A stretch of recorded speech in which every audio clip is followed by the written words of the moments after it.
اگر آپ چاہتے ہیں زندگی میں مطمئن رہیں تو دنیا داروں سے امیدیں توڑ دیں، اللہ اور اس کے رسول سے امید وابستہ کریں، اولیاء اللہ سے امیدیں وابستہ کریں، صحابہ اور اہل بیت سے امیدیں، اللہ اور اللہ والوں سے امیدیں، دنیا داروں سے امیدیں۔ آپ کو پتہ ہے دنیا دار کی تباہی کب ہوتی ہے؟ جب انہیں خوش آمدی مل جاتا ہے۔ چودھری کا بیڑا اس وقت غرق ہوتا ہے جب اسے چودھری کہنے والے زیادہ ہو جاتے ہیں۔ سیٹھ صاحب اور نواب صاحب بیچارے تباہ تب ہوتے ہیں بھولے پن میں، جب ان کے دائیں بائیں ریلا ہوتا ہے سیٹھ صاحب کہنے کا، لوگ انہیں کھانا چاہتے ہیں، پیار ان کا نہیں ہوتا، ان کی جیب کا ہوتا ہے، محبت ان سے نہیں ہوتی، ان کی کرسی سے ہوتی ہے، ضروریات کا پیار ہوتا ہے، تباہ کر دیا جاتا ہے۔ ہماری ساری توقعات دنیا داروں سے وابستہ ہو گئی ہیں، ناراض نہ ہونا۔ پیروں نے، مولویوں نے، درویشوں نے، انہوں نے بھی سیٹ رکھے ہوئے جلسوں کی صدارت کرانے کے لیے، یعنی مذہبی جلسہ ہے، اس میں بہت زبردست پڑھے لکھے صاحب تقوی عالم کا خطاب ہے، اور کی صدارت وہ بندہ کر رہا ہے جس نے عشاء کی نماز بھی نہیں پڑھی، وہ بندہ صدارت کر رہا ہے۔ کیوں؟ اس لیے کہ اس نے ₹1,00,000 دیا محفل میں۔ خدا را دنیا داروں سے امیدیں چھوڑ دیں، ورنہ آپ کمزور پڑ جائیں گے، آپ کی امیدیں ٹوٹیں گی۔ کتنا کمزور ہے وہ شخص جو 2-4 ہزار کے لیے کسی بندے کی چاپلوسی کرتا ہے، اس کے پیچھے بھاگتا ہے، خوش آمدیں کرتا ہے، تھوڑے سے نوٹوں کے لیے، دکھ سکھ میں کام آئے گا اس کام کے لیے۔ میرے رسول کریم علیہ السلام نے فرمایا، جس نے بندوں کو راضی کرتے کرتے رب کو ناراض کر دیا، اس کی دنیا بھی گئی اور آخرت بھی گئی۔ اور فرمایا جس نے بندوں کی پرواہ نہیں کی، اللہ کو راضی کیا، فرمایا اگر رب راضی ہو گیا تو لوگوں کے دلوں میں بھی محبت پیدا فرما دے گا۔ کیا ضرورت ہے خوش آمد کرنا دنیا داروں کی، سیٹوں کی، نوابوں کی، چاپلو۔ اور میں آپ کو ایک بات بتاؤں، ہوتا پتہ کیا ہے؟ یہ جو حب جا اور حب با ہوتی ہے نا، اس سے پیٹ نہیں بھرتا۔ آپ کو اگر خوش آمد کرنی ہے تو پھر آپ کو ساری زندگی کرنی ہے۔ پھر ان کو بھی پتہ ہوتا ہے کہ تعلق کس بنیاد پر ہے، اس میں کبھی بھی خلوص پیدا نہیں ہوتا۔ آپ بے چین رہتے ہیں، بے قرار رہتے ہیں، آپ کو تکلیف رہتی ہے ہمیشہ۔ کبھی بھی دنیا داروں سے امیدیں وابستہ نہ کریں۔ ایک بات سنیں بڑی شاندار، امام غزالی نے لکھی ہے۔ امام غزالی فرماتے ہیں کہ ہارون رشید نہ حج کر کے واپس آیا بغداد میں، تو کونے میں حضرت بہلول دانا بیٹھے تھے، رش بہت تھا، مجمع بڑا تھا۔ حضرت بہلول دانا بھی سڑک کے کنارے بیٹھے تھے، تو سپاہی کہنے لگے یہاں سے اٹھ جاؤ، فرمانے لگے ہارون رشید کی زمین نہیں، زمین میرے رب کی ہے، میں کیوں اٹھوں؟ وہ قریب سے گزرا تو سلام لی، تو آپ نے اس کا پروٹوکول دیکھا تو فرمانے لگے ہارون رشید تجھ سے تگڑے تگڑے موٹے موٹے پروٹوکول میں نے لوگوں کے دیکھے ہیں، اور یہ جو تیرے دائیں بائیں آج تیرے نعرے لگا رہے ہیں، یہ پہلے ان لوگوں کے نعرے لگایا کرتے تھے، اور تھوڑا وقت گزرنے دے، جو تیرے بعد آئے گا نا، یہ سارے پھر ان کے نعرے بھی لگائیں گے۔ تو جھوٹ کی دنیا میں زندہ ہے، ان سے تو نے امیدیں وابستہ کی ہیں، یہ کل اس کے نعرے لگائیں گے۔ اس کے دل پہ بڑا اثر ہوا، گھوڑے سے اتر آیا، آگے کہنے لگا حضور آپ نے مجھے بڑی اچھی نصیحت کی ہے، میرا دل بڑا ٹھنڈا ہوا ہے، میں نے سنا ہے آپ مقروض ہیں، کچھ لوگوں کا قرض، تو مجھے کوئی حکم ہی کر دیں۔ آپ ہنسنے لگے، فرمانے لگے یار تو بڑا ہی بیوقوف ہے، بڑا ہی بیوقوف ہے تو، میں تجھے نصیحت کر رہا ہوں تو مجھے الجھا رہا ہے، حضور کوئی حکم کر دیں۔ کیا خوبصورت انداز ہے رب کریم کے بندوں کا۔ حضرت بہلول دانا فرمانے لگے تیرا رب کون ہے؟ کہا اللہ۔ تو فرمایا میرا کون ہے؟ کہا اللہ۔ فرمانے لگے یہ تو نہیں نہ ہو سکتا کہ اللہ ہارون رشید کو دیتا رہے اور بہلول دانا کو بھول ہی جائے، یہ تو نہیں نہ ہو سکتا کہ ہارون رشید کو دیتا رہے اور بہلول دانا کو بھول جائے۔ فرمایا اس کا دل، اس کا ارادہ ہوا، ارادہ قدرت ہوا کہ بہلول مقروض رہنا چاہیے، تو اگر رب مجھے رکھنا چاہتا ہے، دکھ قبول محمد بخشا راضی رہن پیارے، اگر وہ چاہتا ہے میں مقروض رہوں تو میں بھی چاہتا ہوں کہ میں مقروض ہی رہوں، یہ تو نہیں نہ ہو سکتا کہ تجھے دے اور مجھے نہ دے۔ فرمایا میری تجھ سے کوئی امید نہیں، مجھے جب بھی دے گا میرا رب بھی دے گا، اور وہ دے گا تو پھر انشاءاللہ خزانے کھول کے دے گا۔ دنیا داروں سے امیدیں وابستہ کرنا، لوگوں کے پیچھے، یہ چھوڑ دیں، آپ بے چین رہیں گے، بے قرار رہیں گے۔ اللہ والوں سے ضرور امیدیں وابستہ کریں، اس لیے کہ ان کے پاس جو کچھ ہوتا ہے وہ دراصل رب کا ہی ہوتا ہے، لیکن سیٹھوں سے، نوابوں سے، سیاستدانوں سے باز آ جائیں۔ ہماری بڑی امیدیں وابستہ ہیں۔ میں اکثر کہتا ہوں جتنے پھیرے نوکری کے لیے دنیا دار کے دروازے پہ لگائے ہیں نا، اس سے کم دفعہ مسجد میں نفل پڑے ہوتے تو رب اتنی بڑی مہربانی فرما دیتا۔ تیسری بات یہ یاد رکھیں، اگر سکون لینا چاہتے ہیں نا، اگر سکون لینا چاہتے ہو نا تو لوگوں کو ڈسکس کرنا بند کر دو۔ کس کو اللہ نے کتنے پیسے دیے ہیں وہ جانے اور اللہ جانے، کس کو اللہ نے کتنی گاڑیاں دی ہیں وہ جانے، اور لوگوں کو ڈسکس کرنا جی۔ یعنی میں ایک جگہ بیٹھا تھا تو ایک صاحب گاڑی والا گزرا، گاڑی میں بیٹھ کے، اس کا پڑوسی تھا، کہندے تھا منہ ہے کار والا، میں کہ وہ تے ہے تاں ہی بیٹھا ہے، تے ہن میں کہ سمجھانا سی نا انہوں، میں کہ توں تے میں حساب لائیے بھی ساڈے کول کوئی نہیں، وہ تے ہے، دیکھیں نا اللہ نے اسے دی ہے نا، تو اللہ نے چاہا نا وہ کار میں بیٹھے، تو جس نے پھٹے پہ بیٹھ کے یہ تبصرہ کیا کہ منہ ہے کار والا، میں کہ ابھی وہ تے ہے تاں کار ہے۔ اب مجھے تجھے اندازہ لگانا چاہیے کہ ہم کیا یہ بحث ہے، یعنی اللہ کو چاہیے تھا معاذ اللہ کے پہلے تم سے پوچھتا کہ اسے کار دینی ہے کہ نہیں، کیا مطلب فضول بحث ہے۔ وہ چیز ہمیں اتنا تنگ کرتی ہے، اتنی تکلیف دیتی ہے کہ آپ یقین کریں سارا دن اسی کو ڈسکس کرتے ہیں، سارا دن۔ اس کے پاس گاڑی ہے، اس کے پاس کار ہے، فلانے کا پیسہ 1 نمبر ہے، فلانے کا 2 نمبر ہے، فلانے کا 6 نمبر ہے، اصل بات کے اندر حسد ہے، اس کو نکالو۔ ایک بات کہنے لگا ہوں، اسے یاد رکھنا، میرے اعلیٰ حضرت رحمۃ اللہ علیہ فرمایا کرتے، حسد کرنے والا بندوں پر اعتراض نہیں کرتا، اللہ پر اعتراض کرتا۔ وہ کہتا ہے اللہ اسے کیوں دیا ہے، اتنا کیوں دیا ہے، معاذ اللہ وہ اللہ کی تقسیم پر اعتراض کرتا۔ حسد کرتے ہو بے چین رہو گے، حسد آپ کے دل کو تڑپا کے رکھ دے گا، چھوڑے۔ اللہ بڑا کریم ہے، جس کو جہاں چاہتا ہے وہاں بٹھا دیتا ہے۔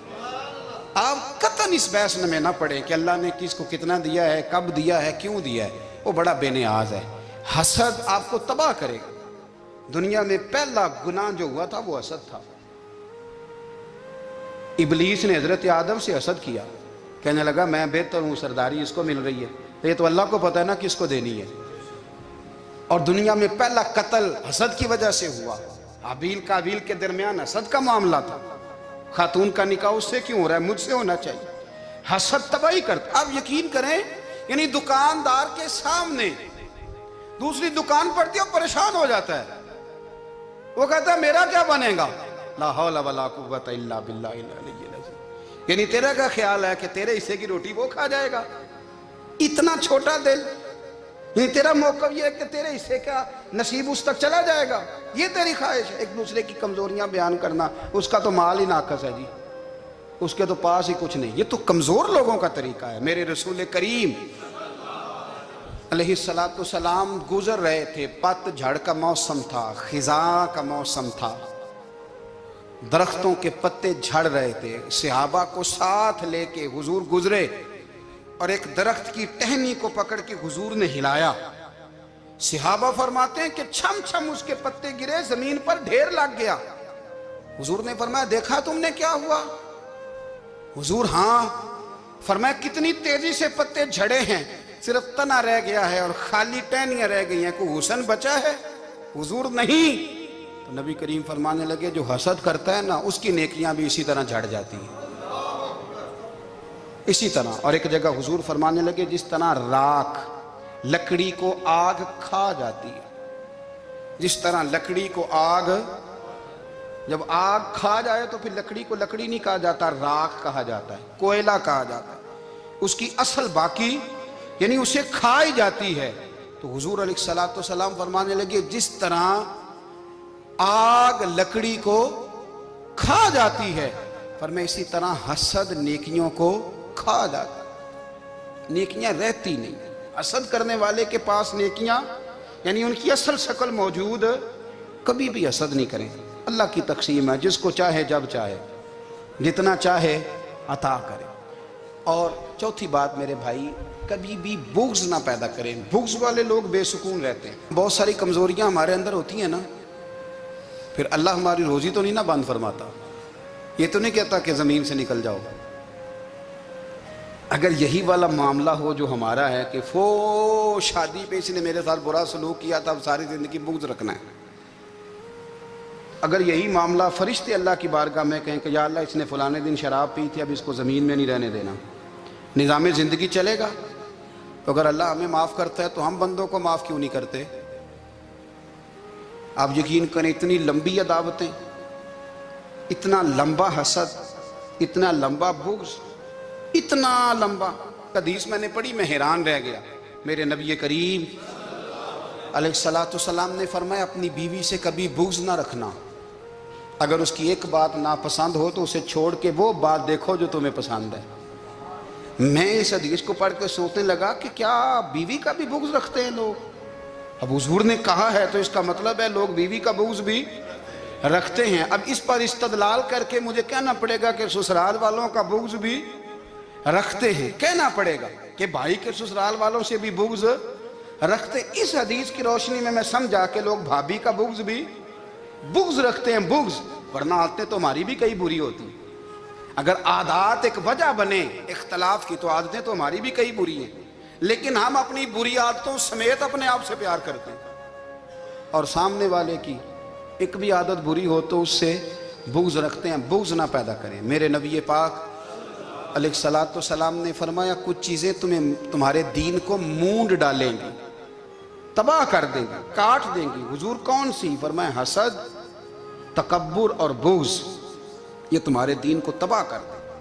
ہم بے چین اس لیے ہیں کہ ہم نے بہت سارے لوگوں کا بغض پالا ہوا ہے، اور ہر فیلڈ میں سیاستدان نے سیاستدان کا، ذاتیات پر اتر کے بات کرتے ہیں، معزز ترین لوگ، تاجر نے تاجر کا، اللہ ماشاءاللہ بعض جگہ پہ اہل علم بھی ایک دوسرے سے عداوت رکھتے ہیں۔ خدا را دل رب کریم کے آنے کا ٹھکانہ ہے، یہ صاف ہوگا تو اس میں رب رسول کے جلوے ہوگا، اگر اس میں عداوت ہو، اس میں بغض ہو، اس میں کینہ ہو، نفاق ہو۔ سنیں میرے رسول کریم حضرت ابوبکر صدیق رضی اللہ تعالیٰ عنہ کہتے ہیں میں رو ہی پڑا۔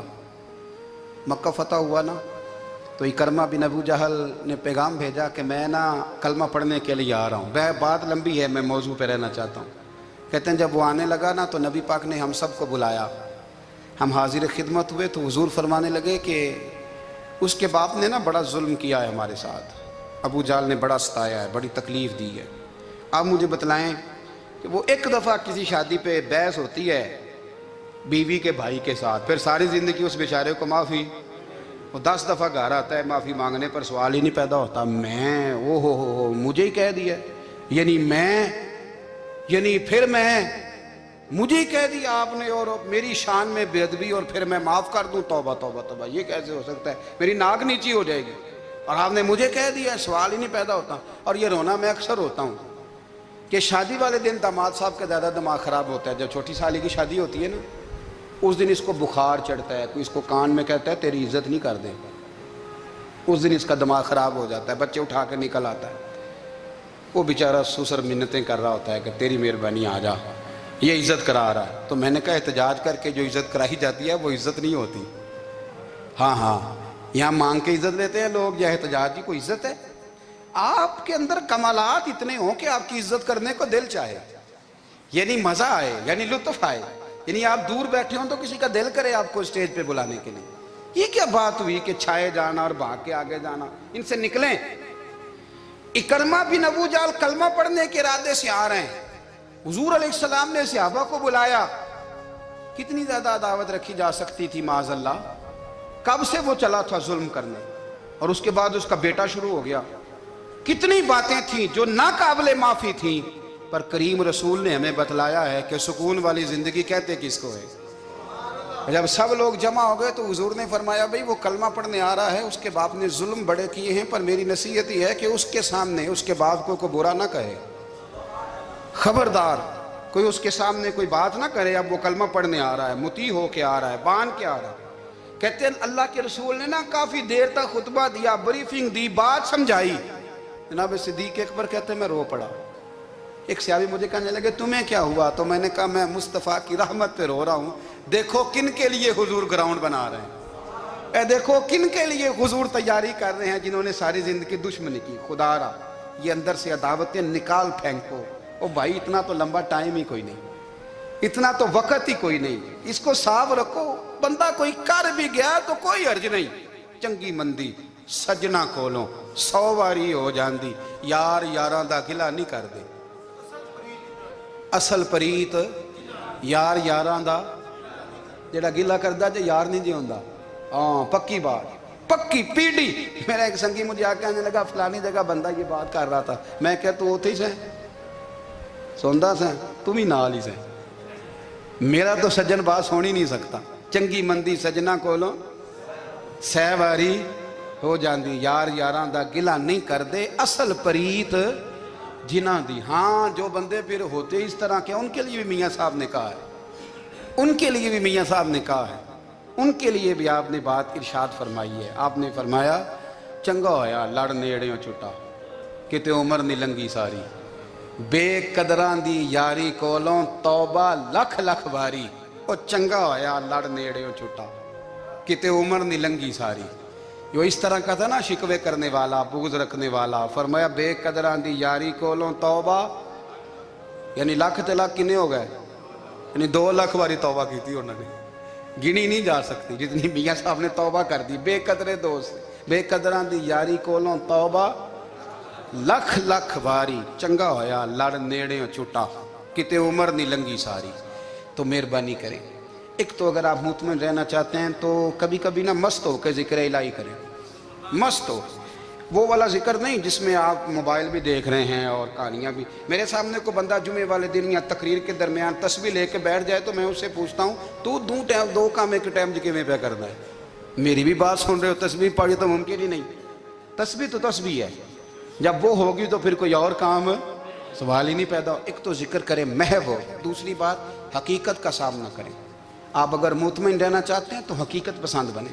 تیسری بات حسد چھوڑ دیں, دوسروں کو ڈسکس کرنا چھوڑ دیں. آپ یہ دیکھیں کہ اللہ نے مجھے کیا کچھ دیا, اس پہ راضی رہیں.